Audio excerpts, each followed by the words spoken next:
Yaz mövsümünün sonuna yaxın bölgələrə təşkil olunan məktəbli turları və düşərgələrə maraq artıb. Quba, Şamaxı, İsmayıllı və digər rayonlara edilən səyahətlər məktəblilər üçün həm istirahət, həm də maarifləndirici proqramlarla yadda qalır. Tur təşkilatçıları bildirirlər ki, xüsusilə bir gecəlik və 2 günlük paketlərə tələbat daha yüksəkdir. Hal-hazırki stabil bazar qiyməti 30 və 35 manat arası dəyişir. Bir günlük turlara aiddir ki, həmin o turların içərisində səhər yeməkləri də daxildir. Bir gecə 2 günlük turlarımız isə daha aktualdır hal-hazırda. Ən əsasda Zaqatala, Balakən, Qax-Şəki istiqaməti ən aktual istiqamətlərdən biridir. Onların da qiymətləri 99 manatla 120 manat arası dəyişir. Bir gecə 2 günlük, yəni belə deyək, 2 gün səhər yeməyi daxildir. Əsasən bir də müəllimə olur, bir də tur rəhbəri olur ki, bələdçiləri, gidləri onlara Qobustan haqqında, digər şəhər daxili yerlər haqqında tam tarixi məlumatları verirlər. Məktəbli düşərgələri zamanı valideynləri maraqlandıran suallardan biri də məhz təhlükəsizliyin necə təmin olunmasıdır. Müsahibimiz deyir ki, məktəblilər üçün təşkil olunan səfərlərdə təhlükəsizlik məsələsinə də xüsusi diqqət ayrılır. Xüsusilə gecələməni əhatə edən turlarda iştirakçılar sığortalanır. Bir günlük səyahətlərə isə sığorta daxil deyil. 2 günlük turlara sığorta eləyirik. Amma belə deyək, bir günlük turlarda təhlükəsizlik belə təmin olunur ki, artıq ölkəmizə yeni nəqliyyat vasitələri gəlir. 2026-2025-ci ilin maşınları.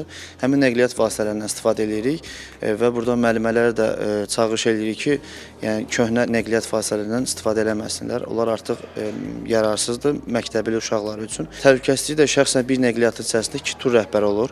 Biri orta qapıda olur, biri ön qapıda olur. Bir gecəlik onlarda əlbəttə ki, sığorta xüsusi şirkətlər var ki, onlarla əlaqə saxlayırıq. Biz sığortalayırıq onları. Yəni hər hansısa bir xəta törənsə, həmin onu hər hansısa bir xəstəxanaya, düzdür, başımıza da gəlib hətta bizim xəstəxanalara aparmışıq, yerləşdirmişik, nə lazımsa sığorta qarşılayıb. Əmək və Əhalinin Sosial Müdafiəsi Nazirliyinin tabeliyində Dövlət Məşğulluq Agentliyinin təşkilatçılığı ilə də bu il iyulun 1-dən 5-nədək məktəblilərin iştirakı ilə yay düşərgəsi təşkil ediləcək. Agentliyin şöbə müdiri Əsmər Nəcməddin qızı Xəbər Ertəsinə müsahibəsində bildirdi ki, ümumilikdə düşərgəyə 100 məktəblinin iştirakı nəzərdə tutulub. Düşərgənin əsas məqsədi 7 və 9-cu sinif şagirdlərinin fərdi potensiallarının üzə çıxarılması, onların əmək bazarı, müasir bacarıqlar, düzgün ixtisas seçimi və karyera planlaması istiqamətlərində bilik və bacarıqlarının artırılmasıdır. Düşərgə 5 gün müddətində davam edəcək və Dövlət Vergi Xidmətinin Şamaxı rayonunda yerləşən tədris mərkəzində təşkil olunacaq.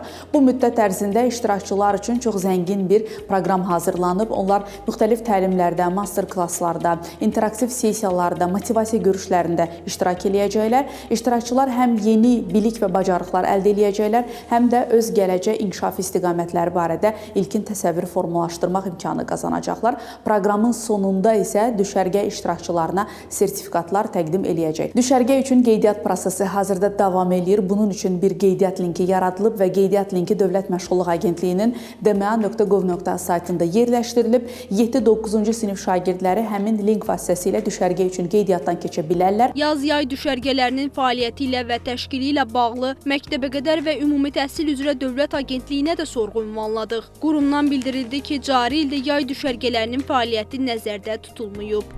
Firuzə Məlikzadə, Cəfər Qasımov, Xəbər Ertəsi.